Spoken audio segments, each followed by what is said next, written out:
안녕하십니까. 저는 기초학부 4학년 강휘현입니다.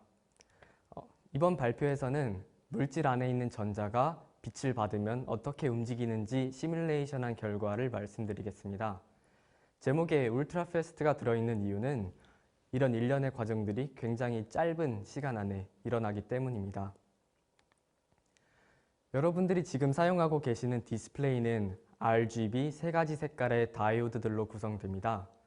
이 다이오드들의 색깔은 전자가 빛을 받아서 들떴다가 내려오는 밴드 갭에 의해서 결정이 됩니다.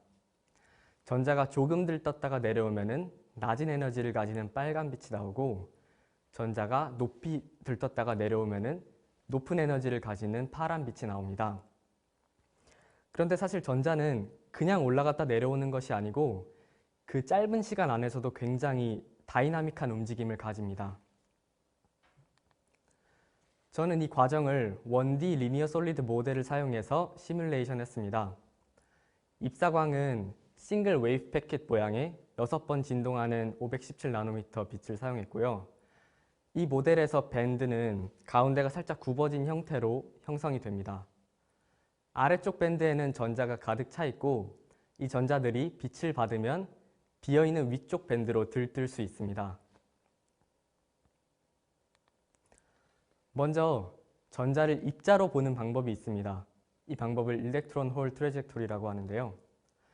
전자가 특정 시간에 들뜨게 되면은 아래쪽에 전자가 원래 있던 위치에 구멍이 생깁니다. 이 구멍과 전자는 가만히 있는 것이 아니고 파도에 의해서 흔들리는 것처럼 빛에 의해서 계속 흔들리게 됩니다.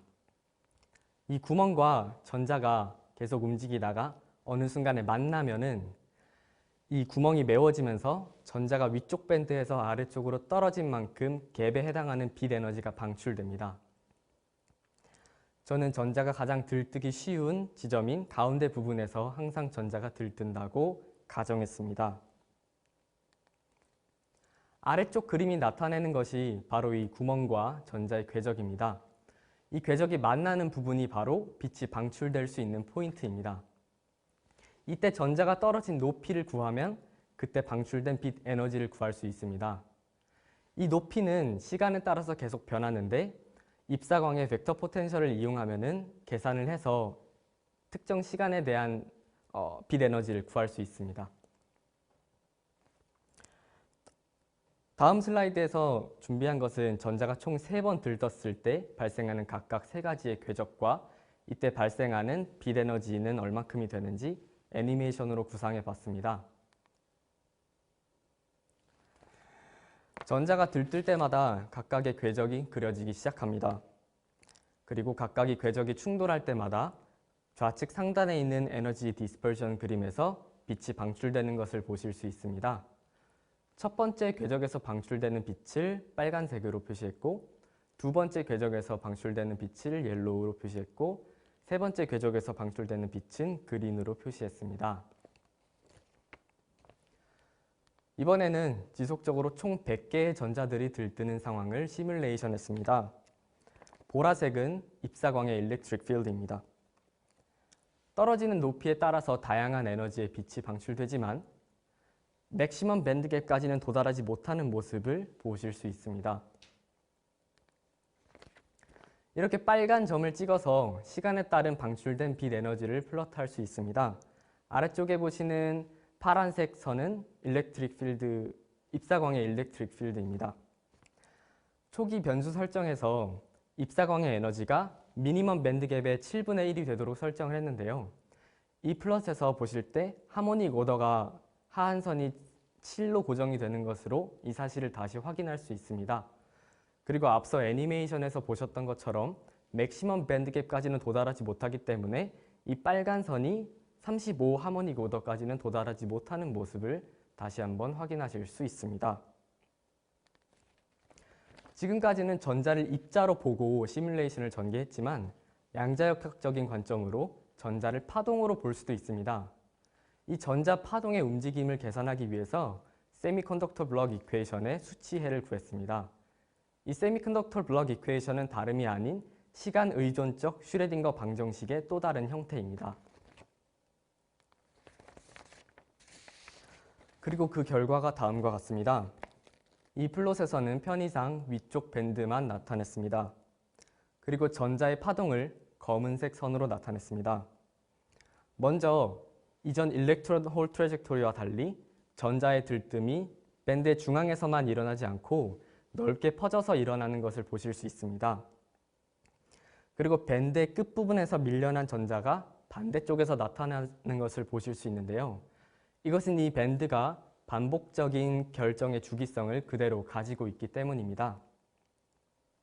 그리고 이전과는 다르게 전자가 끝까지 올라가는 것도 보실 수 있습니다. 이 플롯은 방금 보셨던 데이터와 동일한 데이터인데요. 시간축을 Y축으로 잡고 2D 플롯으로 나타낸 것입니다.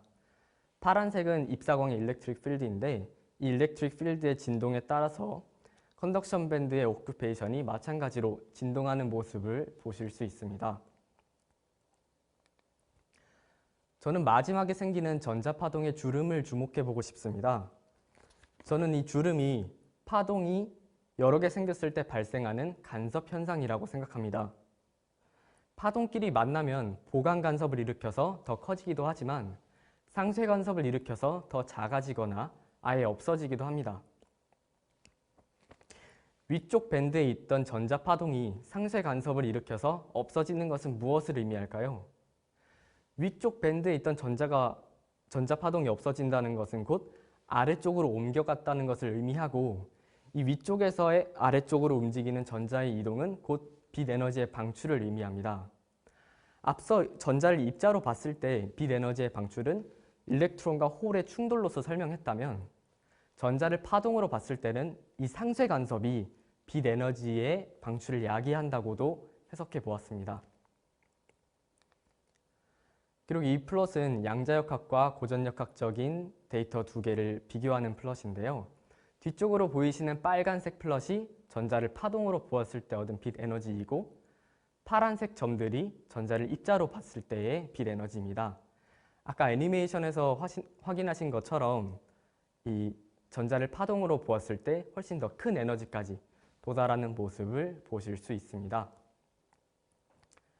지금까지 전자를 입자로 그리고 파동으로 보았을 때 시뮬레이션한 결과를 말씀드렸습니다. 저의 부족한 설명이었지만 전자가 물질 안에서 어떻게 움직이는지 상상해 보시는 시간이 되었기를 바라면서 이만 발표를 마치겠습니다. 그리고 레퍼런스로는 일렉트론 홀 트래젝토리는 반파 페이퍼를 많이 참고했고 그 다음에 세미컨덕터 블록 이퀘이션은 알렉시스 카콘의 논문을 많이 참고했습니다.